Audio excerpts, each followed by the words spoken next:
Hi everyone, hope you are doing great. My name is Himer Cervera, and in this series of tutorials, we will be talking about smart contract security and some of the most important vulnerabilities and best practices. After some time without creating a hacking tutorial, in this video, we are going to continue with the second exercise proposed in the website Ethernaut.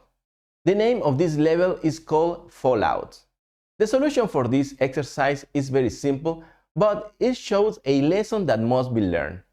The main goal is to claim ownership of the contract to complete the challenge. So let's get our hands dirty. Okay, so let's continue with the solution. First, we need to get a new instance of the contract. Let's do this by clicking on the button Get New Instance.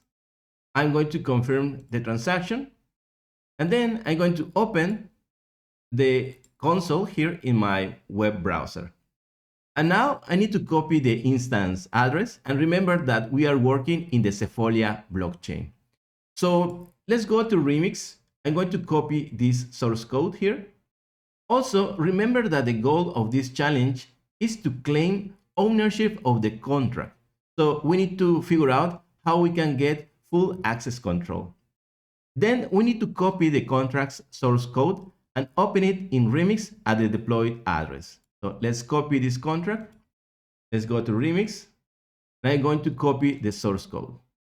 After we copy the smart contract source code, we need to fix the way we call the SafeMath library. So we only need to fix the import in this contract. Now that we have fixed this, we are ready to deploy the contract, but we need the deployed address. Let's go to the Ethernaut website and then copy the instance address. Let's return to Remix and copy the instance address in this section. And now we are ready to deploy it. We need to confirm the transaction. Please make sure that you are using your address and you have connected Remix to your MetaMask account.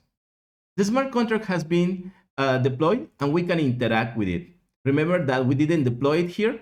We did that in the Ethernaut website. We are just interacting with the contract here. So if we check the function getOwner, you can verify that we didn't set up the owner when we deploy the contract. And this is because there is no constructor. The Fal1out function has a typo and it wasn't called during deployment. So now we are ready to hack this contract. We only need to call the function Fal1out, confirm the transaction, and then we have claimed ownership of the contract. Finally, we need to verify that the level has been completed. Return to the Ethernaut website and submit the instance. Again, confirm the transaction and wait for a few seconds. So now we can confirm that we have hacked this level. This was a very simple hack, but there are some examples out there where a simple typo can create a very important vulnerability. A very well-known example of this is the project Rubixi. At the beginning, the project was originally called Dynamic Pyramid. This project was some kind of Ponzi scheme that changed its name to Rubixi. Unfortunately, the creators forgot to update the name of the constructor in the source code. The project was using an old Solidity compiler and the function was public by default. Additionally, the compiler didn't detect this because a constructor is not mandatory. So this error allowed anyone to claim ownership of the contract. You can find the link of the contract in the description of the video if you want to review it on Etherscan.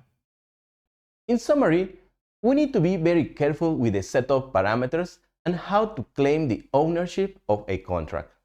Also, remember that before Solidity Compiler 5.0, to create a constructor of a contract, it was necessary to add a function with the same name of the contract.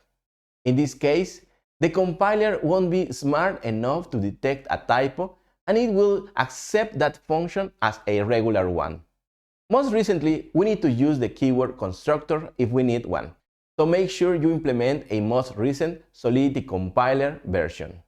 Also, implement enough testing to validate those setup parameters and the access control mechanisms in your contract. If you like this video, please don't forget to subscribe and click the like button. You can follow me on my Medium account, where I'll be posting more about the Ethereum virtual machine and some other advanced concepts. Finally, in the description of the video, you can find some interesting links. Remember, keep practicing and good luck. Thank you.